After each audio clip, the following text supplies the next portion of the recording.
They say you should never look a predator in the eye. But on a rainy Tuesday in November, Griffin Miller didn't just look. She spoke. In the underworld of New York City, Salvatore Moretti was a ghost, a man who owned the police, the judges, and the streets. No one spoke to him unless spoken to. But when a tired 22-year-old waitress poured his wine and saw the heavy onyx ring on his finger, she didn't see a crime boss. She saw a ghost from her own past. She whispered 7 words that would freeze the blood of the most dangerous man in the city. "Sir, my mother has a ring like yours." What happened next wasn't just a crime story. It was a revelation that would burn the city to the ground. The rain in Brooklyn didn't wash things clean.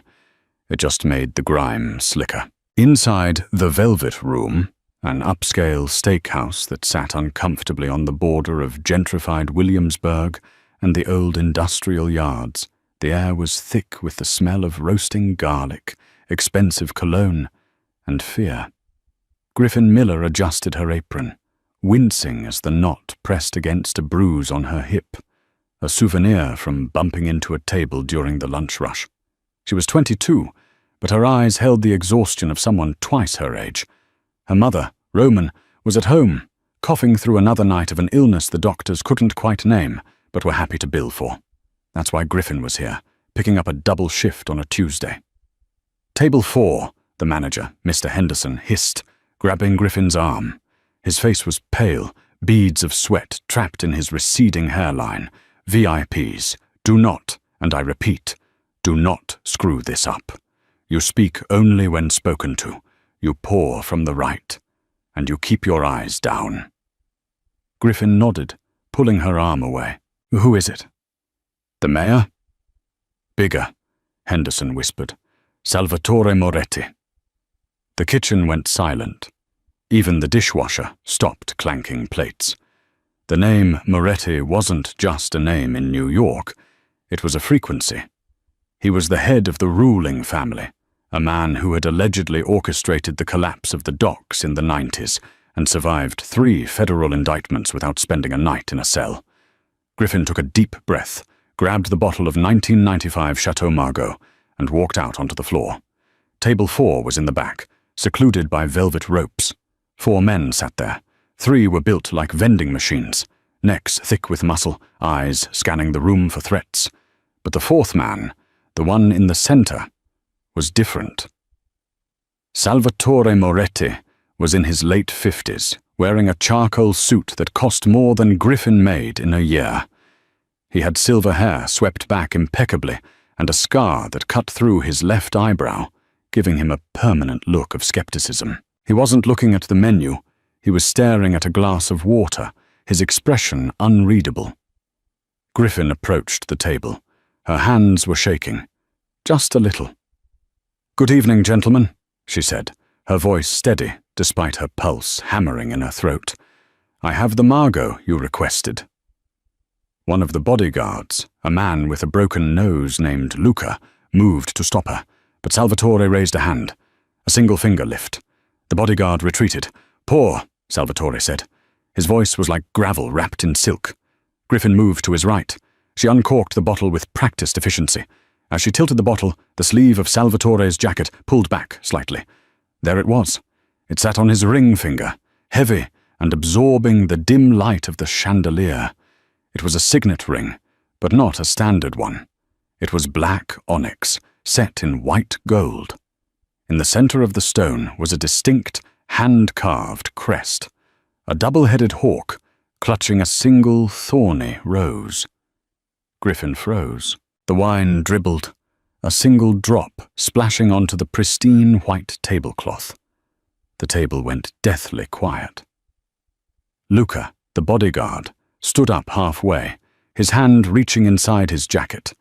A stain on Moretti's table was usually a death sentence for a waiter's career, if not worse. "I am so sorry," Griffin gasped, reaching for a napkin. Salvatore didn't look at the stain. He looked at her. His eyes were the color of ice. "Leave it," he commanded. Griffin stopped. She looked at the ring again. She couldn't help it. The image of that hawk and the rose was burned into her earliest memories. She had seen it in the bottom of her mother's jewelry box, hidden beneath old receipts and broken necklaces. The silence stretched, agonizing and heavy. Griffin knew she should leave. She knew she should apologize and run, but the words tumbled out before her brain could filter them. "Sir," she whispered, her voice trembling. Salvatore looked up, his gaze intense. "What?" "My mother." Griffin swallowed hard, clutching the wine bottle to her chest like a shield. "My mother has a ring like yours." The reaction was instantaneous. The air left the room. Salvatore Moretti, the man who never flinched, went rigid. His hand, which had been resting on the table, curled into a fist, the knuckles turning white. "What did you say?" he asked. The volume didn't change, but the intensity doubled. "The ring," Griffin stammered, pointing a shaking finger. "The hawk and the rose. My mother. Roman. She keeps one just like it in her box. She told me never to touch it." Salvatore stood up. The chair scraped loudly against the floor, a harsh sound that made the other patrons turn and look. He was tall, imposing, casting a shadow over Griffin. He reached out and grabbed her wrist. His grip was iron, but his hand was shaking. "Roman?" he rasped. "You said Roman?" "Yes," Griffin squeaked. "Roman Miller. Please, sir, you're hurting me." Salvatore didn't let go. He pulled her closer, ignoring his bodyguards who were now surrounding them to block the view of the other diners. He stared into Griffin's face, searching her eyes, her nose, the curve of her chin. It was as if he was looking for a ghost.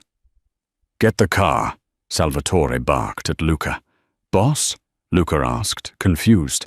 "We haven't ordered." "I said get the car," Salvatore roared, his composure shattering. He looked back at Griffin, his eyes wide with a mix of terror and wonder. "You're coming with me?" "No," Griffin said, pulling back. "I can't. Your shift is over," Salvatore said, his voice dropping to a terrifying whisper. "Your life as a waitress is over. If Roman Miller is your mother, then we have a lot to talk about." He didn't wait for her consent. He began to drag her towards the exit. Griffin looked around for help, but Mr. Henderson was cowering behind the host stand, and the other diners looked away, terrified to intervene. As they stepped out into the rainy New York night, Griffin realized with a sinking heart that the stories were wrong. Salvatore Moretti wasn't a ghost. He was a storm, and she had just walked right into the eye of it. The ride was silent. Griffin sat in the back of a bulletproof Cadillac Escalade, squeezed between the leather door and Salvatore Moretti. He hadn't spoken a word since they left the restaurant. He just stared out the window at the blurring city lights, his thumb absent-mindedly rubbing the onyx ring on his finger. Griffin's mind was racing. Was she being kidnapped? Was her mother in trouble? Why did a mob boss care about a piece of jewelry her mum kept hidden in a velvet pouch? The car slowed as they pulled into a gated driveway in the Upper Saddle River area of New Jersey. The house wasn't a house. It was a fortress. High walls, cameras, and men patrolling with dogs. "Inside," Salvatore ordered as the car stopped. They brought her to a study that smelled of old paper and tobacco. Salvatore gestured for her to sit in a leather armchair. He didn't sit. He poured 2 glasses of brandy, his hands steady now. He handed one to her. "Drink," he said. "You look like you're going to pass out." Griffin took the glass but didn't drink. "I want to call my mum," she said, trying to summon the toughness she used when dealing with drunk customers at 2 a.m. "She'll be worried. Your mother knows better than to worry when the past comes knocking," Salvatore said darkly. He leaned against his mahogany desk, crossing his arms. "Tell me about the ring, Griffin. Exactly. Don't lie to me. I found it when I was 10, Griffin began, her voice shaky. "I was snooping in her room. It was heavy. Black stone. The hawk and the rose. When Mum caught me with it, she screamed. I'd never seen her so angry. She cried for hours afterward. She told me it was a mistake, a reminder of a life she ran away from." Salvatore closed his eyes for a moment, a look of pure pain crossing his face. "A mistake," he muttered. "Who are you?" Griffin demanded, emboldened by the brandy fumes. "Did you know her?" Salvatore opened his eyes. "Know her?" "Griffin, 24 years ago, Roman Rossi was the only thing in this world that mattered to me. We were everything." "Rossi?" Griffin frowned. "My mum's maiden name is Davis." "Davis is a lie," Salvatore said sharply. "Her name was Roman Rossi. She was the daughter of my father's consigliere. We grew up together. We fell in love. But in our world, love is a liability. There was a war coming. The Albanian syndicates were moving in on the 5 families. It was blood in the streets every day." He stood up and walked to a safe behind his desk. He spun the dial and pulled out an old, yellowing photograph. He tossed it onto Griffin's lap. It was a picture of a young couple on a boardwalk, laughing. The man was a young, handsome Salvatore, smiling in a way Griffin couldn't imagine him doing now. The woman. Griffin gasped. It was her mother. Younger, vibrant, with long dark hair, but undeniably her mother. "I gave her that ring the night I proposed," Salvatore said softly. "The hawk for the Moretti power, the rose for her beauty. But 2 days later my car was firebombed. I survived. But I knew if she stayed with me, she would die. So I did the only thing I could to save her." He looked at Griffin, his eyes haunted. "I told her I didn't love her. I told her I was cheating. I broke her heart so completely that she would leave the city. I made her hate me so she would live." Griffin felt tears prick her eyes. "She never told me." "She vanished," Salvatore continued. "I looked for her for years. Eventually I stopped. I thought she had moved on, married some accountant, lived a safe life. I never knew." He stepped closer, looking at Griffin with a sudden, terrifying intensity. "She was pregnant when she left, wasn't she?" Griffin's heart hammered against her ribs. I don't know. My birthday is in July." Salvatore did the math instantly. November to July. The timeline fit perfectly. "You're mine," he whispered, the realization hitting him like a physical blow. "You are my daughter." Griffin shook her head, backing away into the chair. No, my father died before I was born. That's what she told me. He was a soldier." "I am a soldier," Salvatore said, "and I was dead to her." Before Griffin could process the earth-shattering revelation, the heavy oak door of the study burst open. Luca, the bodyguard, stumbled in, breathless. "Boss, we have a problem." Salvatore's demeanor shifted instantly from father to warlord. "I told you I was not to be disturbed." "It's Dante," Luca said, his face pale. "He knows." Salvatore's eyes narrowed. Dante was his nephew, the underboss, the man who was currently next in line to take over the family. The man who had been waiting for Salvatore to die for a decade. "Knows what?" Salvatore asked dangerously. "He knows about the girl," Luca said, gesturing to Griffin. "Someone at the restaurant talked. Dante knows you found a link to the past. He's already moving crews to Roman's house in Queens." Griffin screamed. "My mum! He's going to my mum!" Salvatore moved faster than Griffin thought possible. He grabbed a phone from his desk and barked orders. "Send the Alpha team to Queens. Address—" He looked at Griffin. 42nd Street, Sunnyside," she yelled. 42nd Street, Sunnyside. Secure Roman Miller. If anyone touches her, burn the block down." He slammed the phone down. He turned to Griffin. He pulled a heavy pistol from a drawer and tucked it into his waistband. He then took off his jacket and draped it over her shoulders. It smelled of expensive tobacco and gunpowder. "We are leaving," he said. "Where?" Griffin asked, trembling. "To war," Salvatore said. "Dante thinks he can take my family. He's about to find out why they call me the Butcher of Brooklyn." He grabbed her hand again, but this time it wasn't aggressive. It was protective. "Stay close to me, Griffin. Tonight, you'll learn what it means to be a Moretti." As they ran towards the garage, sirens began to wail in the distance. Griffin realized her quiet life of waiting tables and paying bills was gone. She was now the heiress to an empire of blood, and the wolves were already at the door. The Cadillac Escalade tore down the FDR drive, weaving through the late-night traffic with terrifying precision. Luca was behind the wheel, his eyes darting between the rearview mirror and the road ahead. In the back, the silence between Salvatore and Griffin was louder than the siren wailing in the distance. Griffin clutched the oversized suit jacket around her shoulders. She was still wearing her waitress uniform, a black button-down stained with wine and sweat. She looked at the man sitting next to her. Salvatore Moretti was reloading a magazine for his pistol, his movements mechanical, practiced. "Where are we going?" Griffin asked, her voice barely audible over the hum of the engine. "A place that doesn't exist," Salvatore replied, without looking up. "The books say it was condemned in '98. The city says it's a rat nest. We call it the Icebox." They exited the highway and plunged into the shadows of Hell's Kitchen. The car pulled into an alleyway behind an abandoned industrial laundry facility. The brickwork was covered in decades of soot and graffiti. Luca killed the lights, and the car rolled to a silent stop. "Inside," Salvatore commanded. "Keep your head down." They rushed through a rusted side door. Griffin expected a squatter's den, but the interior was a tactical command center.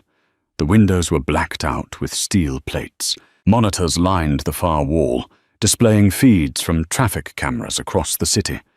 3 men were already there, armed with AR-15s, pacing nervously.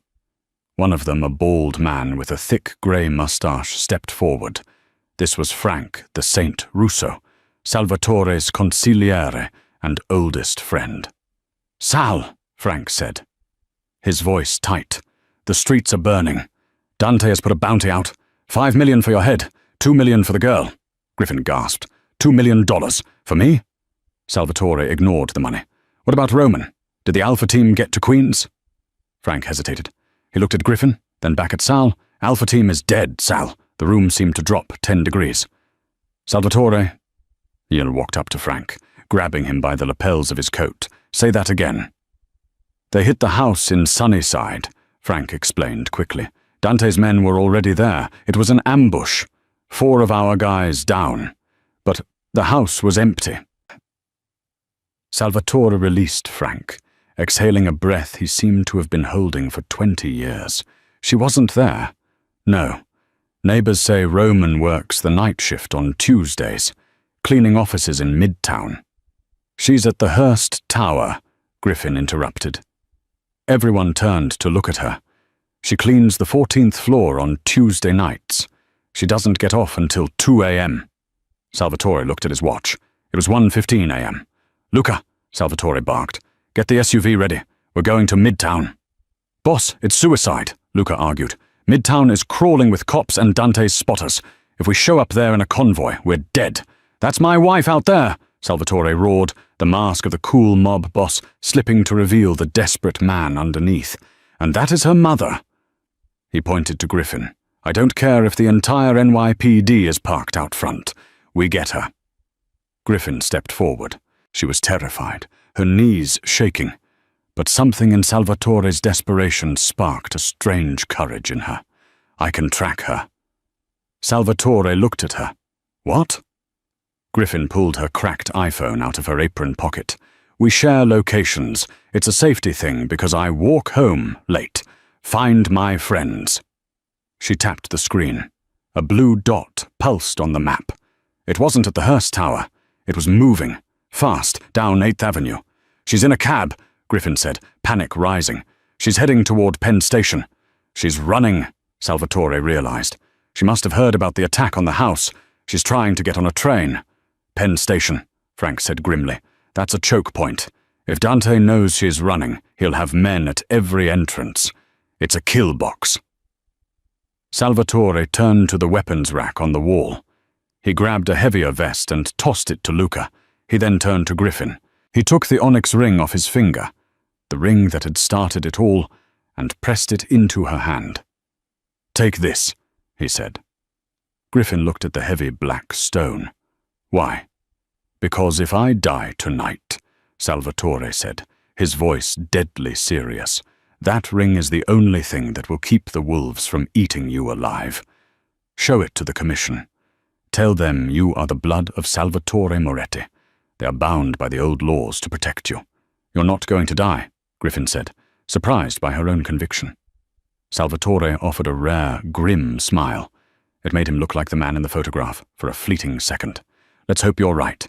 Luca, Frank, lock and load. We're going to Penn Station.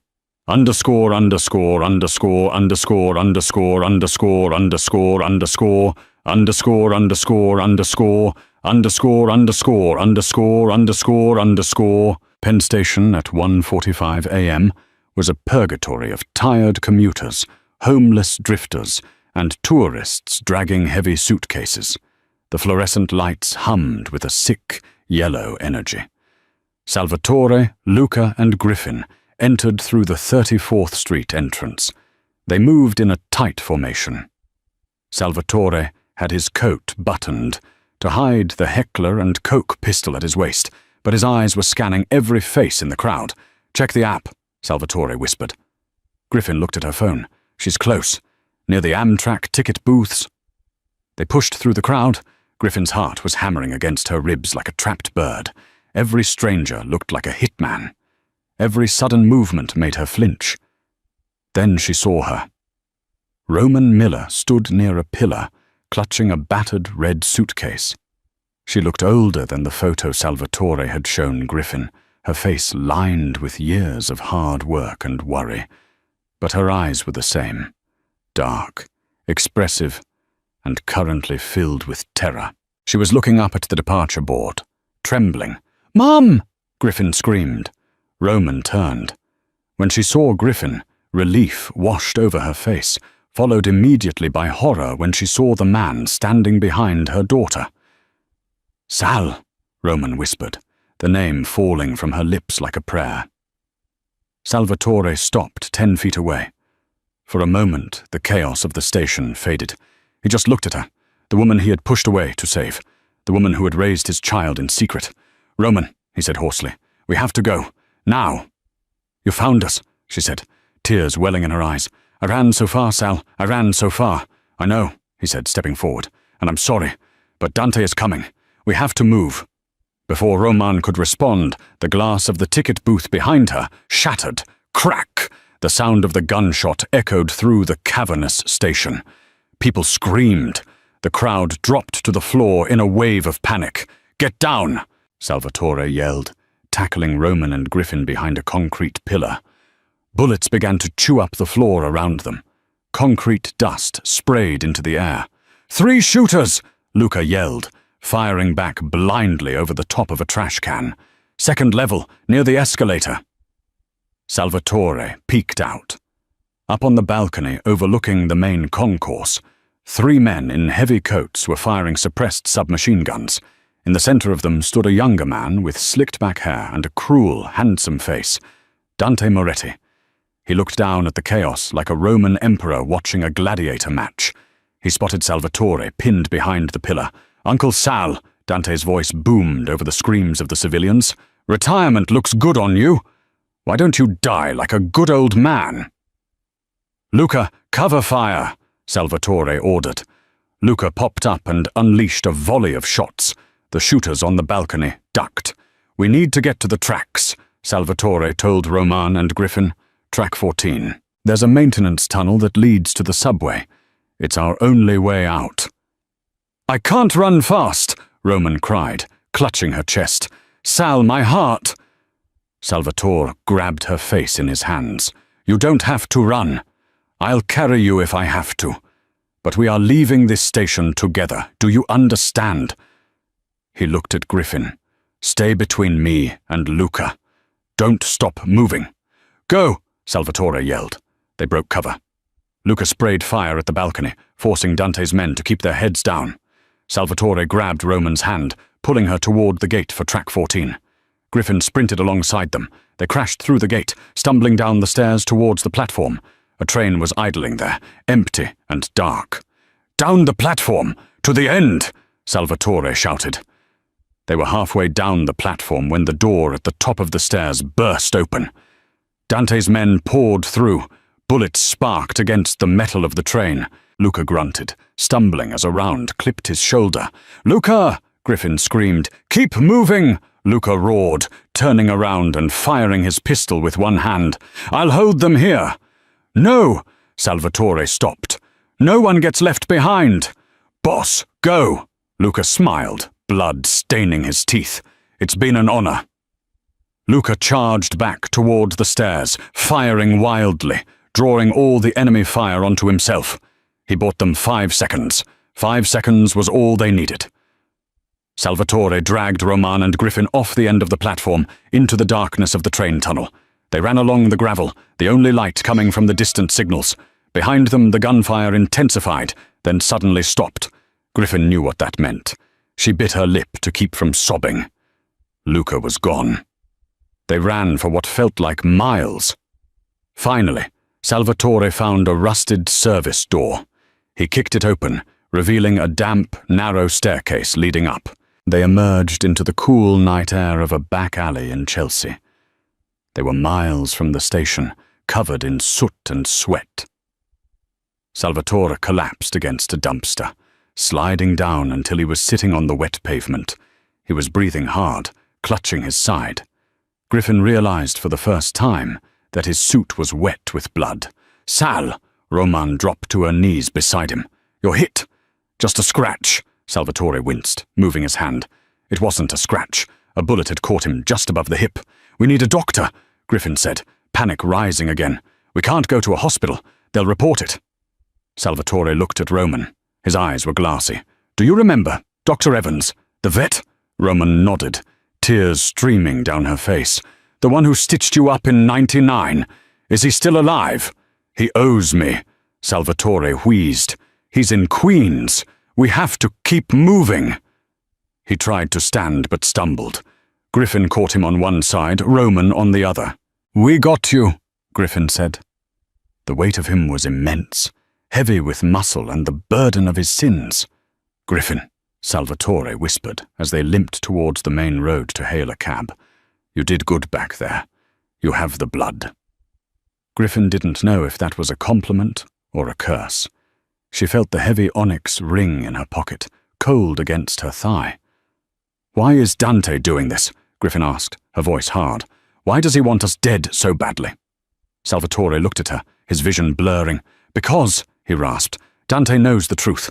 The ring isn't just jewelry, Griffin.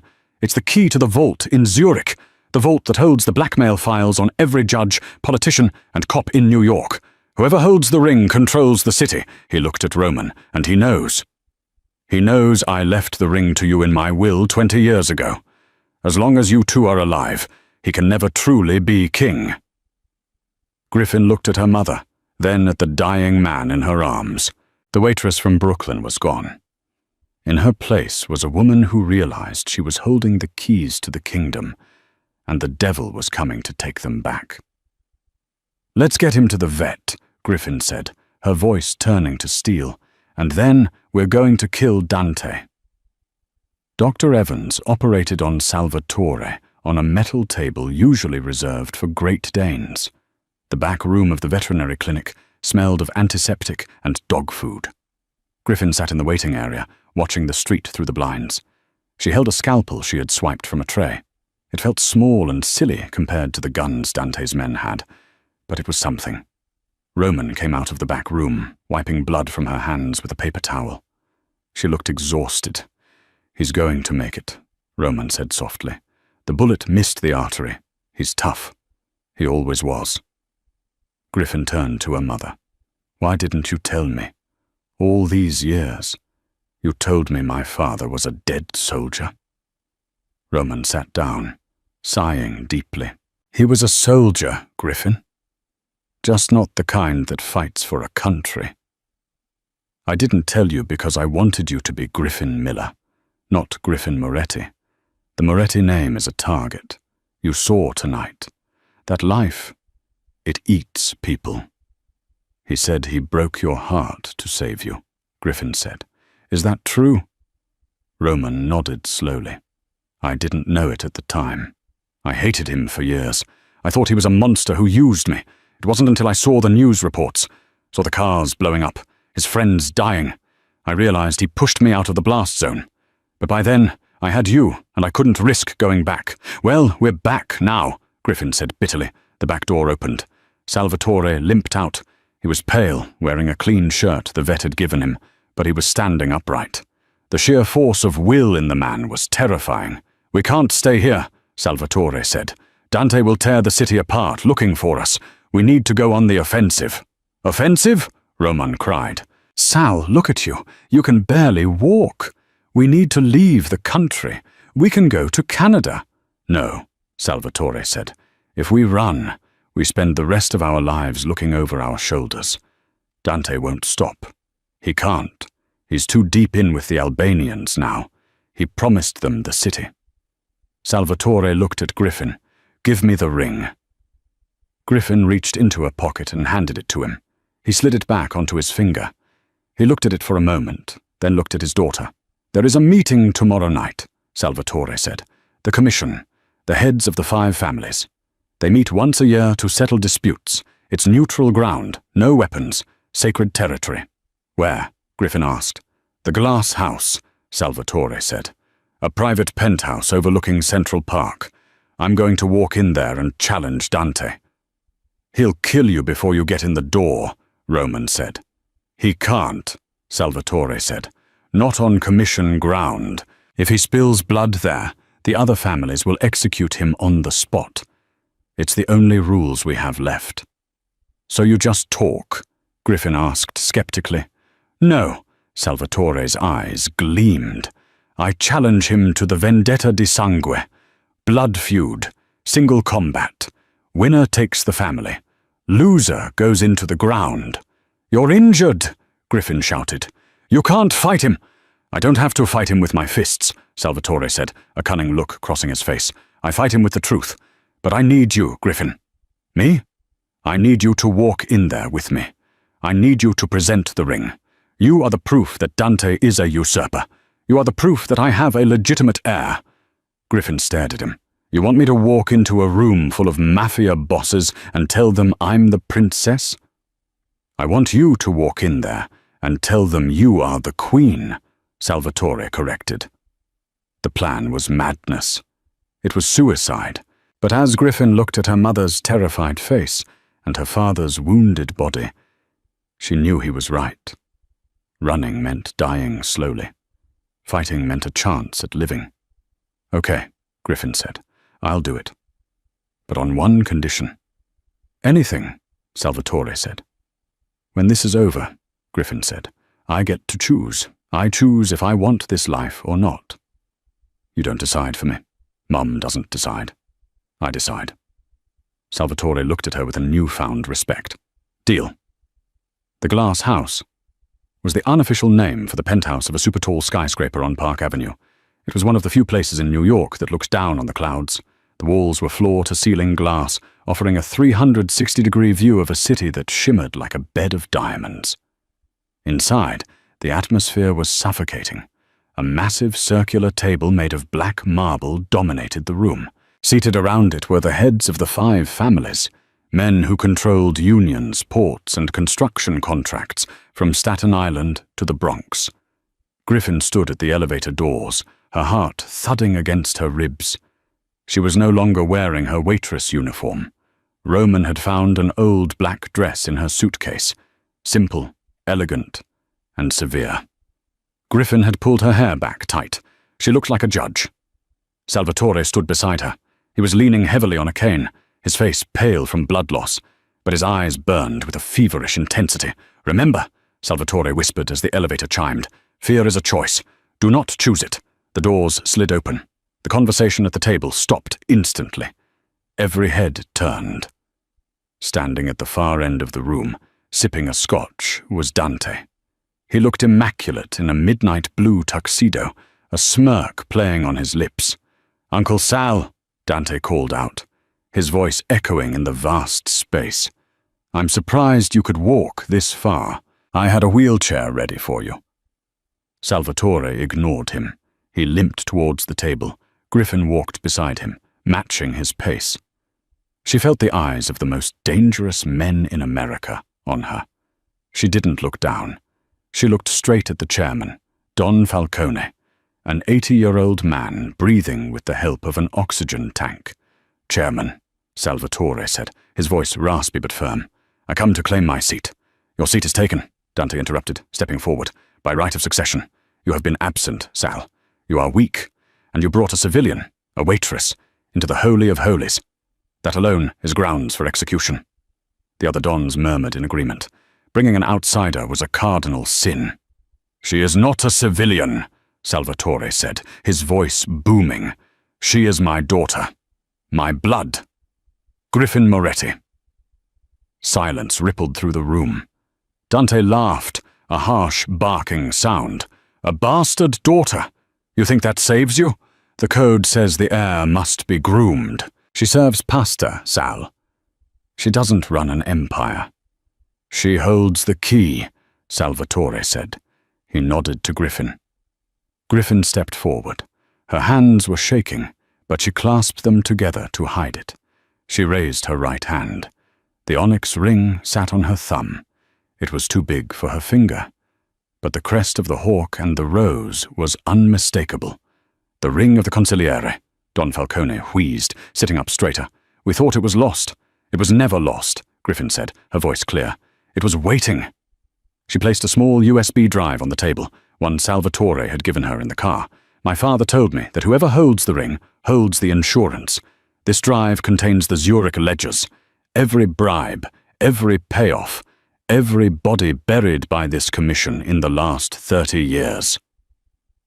The dons went rigid. This was the nuclear option. Mutual assured destruction. "If anything happens to my father or me," Griffin said, channeling every ounce of rage she felt for the life that had been stolen from her, "this information goes to the FBI, the IRS, and the New York Times automatically. The ring is the authorization key. Only I can stop the upload." Dante's face twisted in fury. He realized he had been outmaneuvered. He couldn't kill them without destroying himself. "She's bluffing!" Dante yelled. "She's a scared little girl." "Check your tablets," Griffin said coldly. The dons looked at their screens.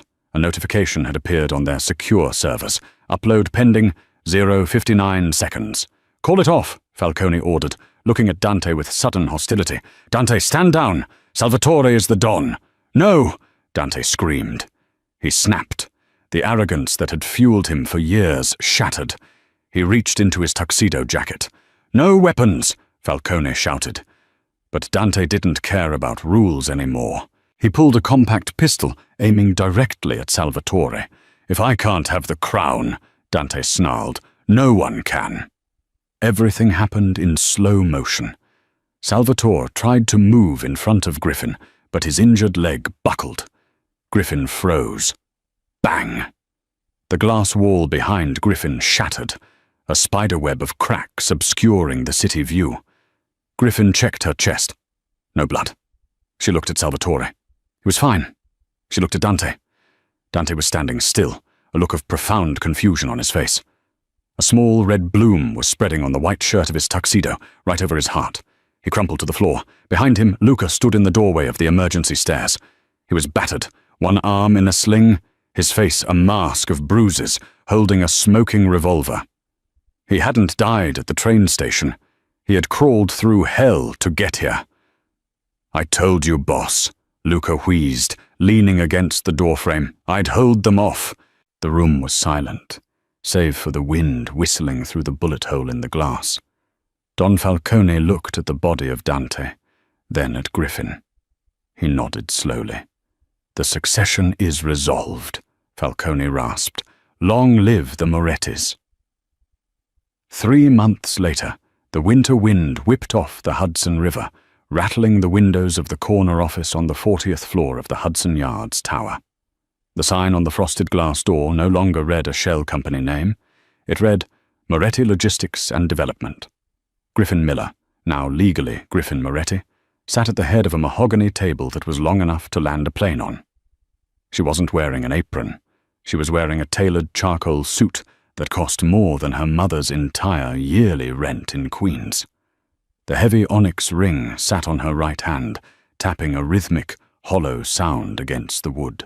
Across from her sat Vinny the Hammer Giamoro, a union rep for the dock workers, who looked like he had been carved out of stale provolone cheese. He was sweating. "Look, Miss Moretti," Vinny said, wiping his forehead with a handkerchief. "We have an understanding. Your father and I. We always did business a certain way. The crates come in, we look the other way. Envelopes get passed. It's tradition." Griffin didn't smile. She didn't blink. She simply opened a manila folder in front of her. "Tradition is dead, Vinny. We are moving into construction materials, legitimate imports, marble from Italy, steel from Pennsylvania. No more special crates from Colombia." Vinny chuckled nervously. "That's cute. But the boys on the dock? They need their cut. If the envelopes stop, the cranes stop. That's just physics." In the corner of the room, Salvatore Moretti sat in a high-backed leather chair. He was thinner now, leaning on a polished cane made of black walnut.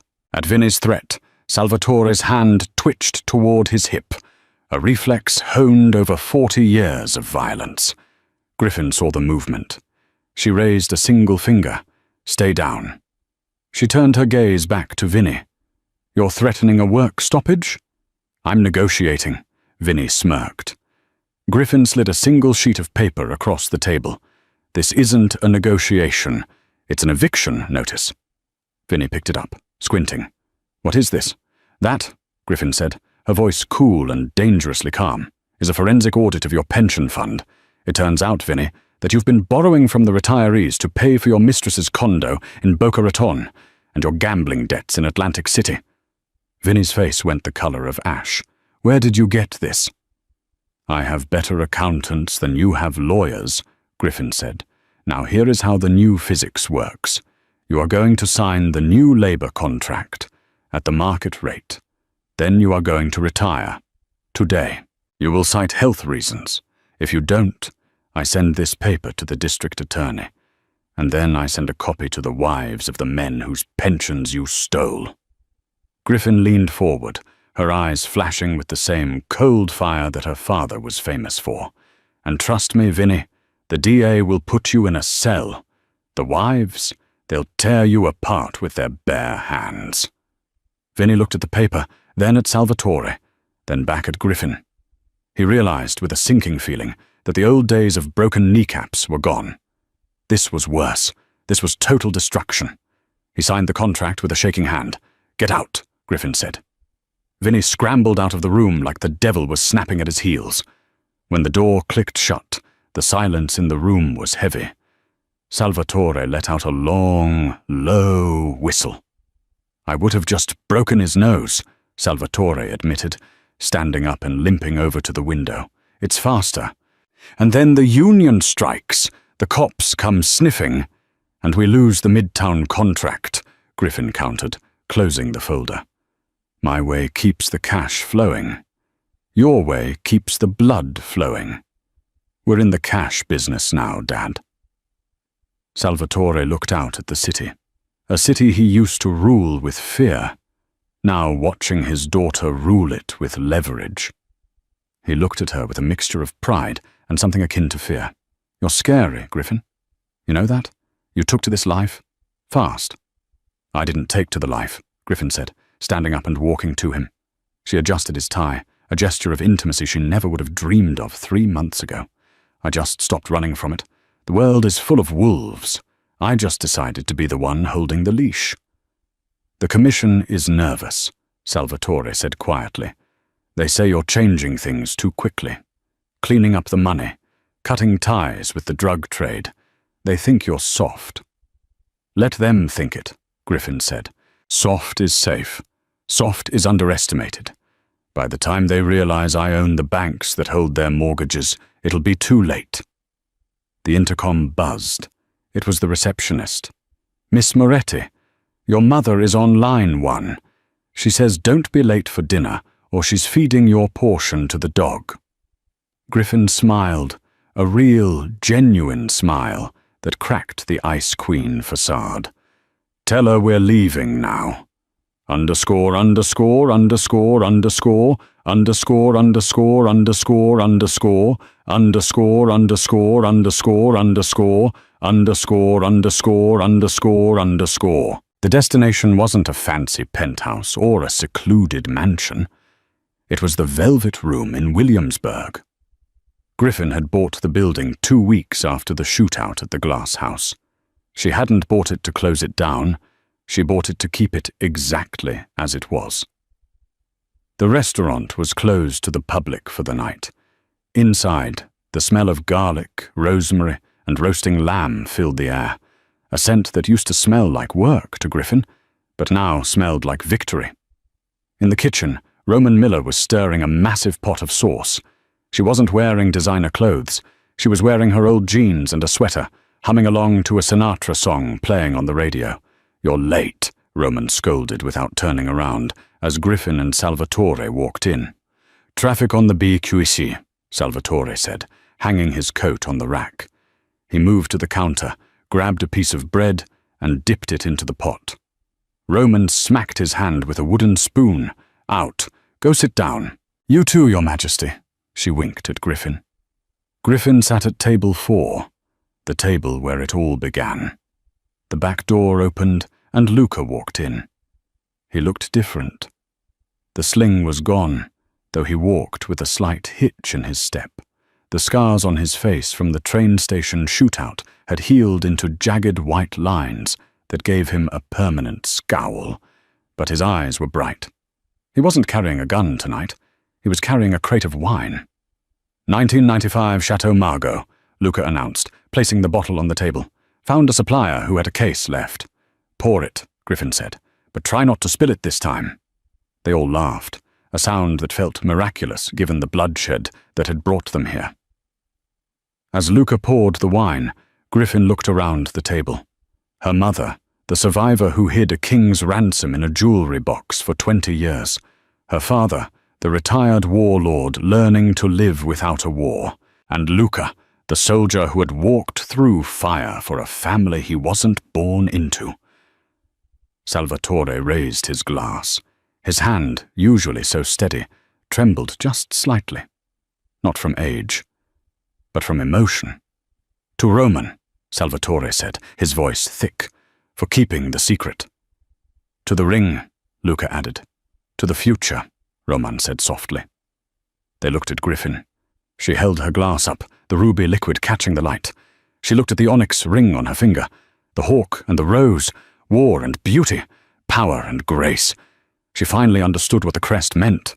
It wasn't about dominance, it was about balance. "To family," Griffin said, "the one we're born with, and the one we build." They drank. The wine tasted like velvet and earth. "So," Roman said, serving the pasta, "now that you've conquered New York, what's next? Are you going to run for mayor?" Salvatore snorted. "Don't insult her. The mayor works for us." "Actually," Griffin said, twirling her fork, "I was thinking about the West Coast. The ports in Los Angeles are a mess. They need management." Salvatore stopped eating. He looked at her, his eyes widening. "LA. The Triads run LA. They run it badly." Griffin shrugged. "I think they could use a consultant." Salvatore leaned back in his chair and started to laugh. It was a deep, belly-shaking laugh that echoed off the brick walls. God help them. God help them all. After dinner, Griffin stepped outside for a breath of fresh air. The snow had started to fall again, large flakes drifting down to cover the grime of the city streets. She walked to the edge of the sidewalk. A black SUV was idling there, waiting, but Griffin didn't get in immediately. She looked down the street toward the subway station. She could see the ghosts of her past life walking there. The tired waitress counting tips, the girl afraid of the dark, the daughter who didn't know her own name. She took the onyx ring off her finger. She held it up to the street lamp. The black stone seemed to absorb the light, holding the darkness within it, so she didn't have to carry it in her heart. She realized then that the Mafia princess story was wrong. She wasn't a princess. Princesses are rescued. Princesses inherit things they didn't earn. She had walked into the fire. She had stood in the glass house and stared down a gun. She had saved her father and redeemed her mother. She slid the ring back on. It fit perfectly. "Miss Moretti," Luca called from the car. "Everything okay?" Griffin turned back. Her face was set, her eyes clear and sharp as diamonds. "Everything is perfect, Luca," she said. "Call the pilot. Tell him to fuel up the jet. We're going to California in the morning." "Business or pleasure?" Luca asked, opening the door. Griffin smiled, and it was the smile of a predator who had finally found her hunting ground. "Strictly business, Luca. Strictly business." She slid into the back seat of the car. The door closed with a heavy, final thud, sealing out the cold, sealing out the past, and sealing her fate as the new queen of the American underworld.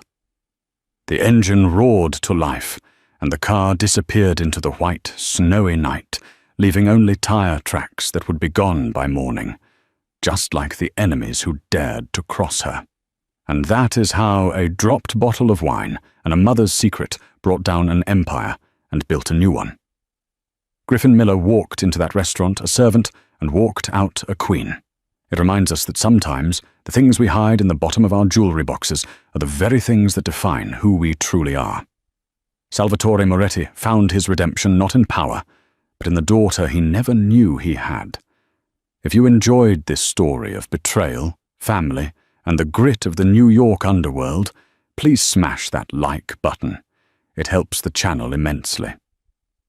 Don't forget to subscribe and hit the bell icon so you never miss a story. Share this video with a friend who loves a good twist. What would you do if you found out your parents were secret royalty? Let me know in the comments below. Thanks for watching.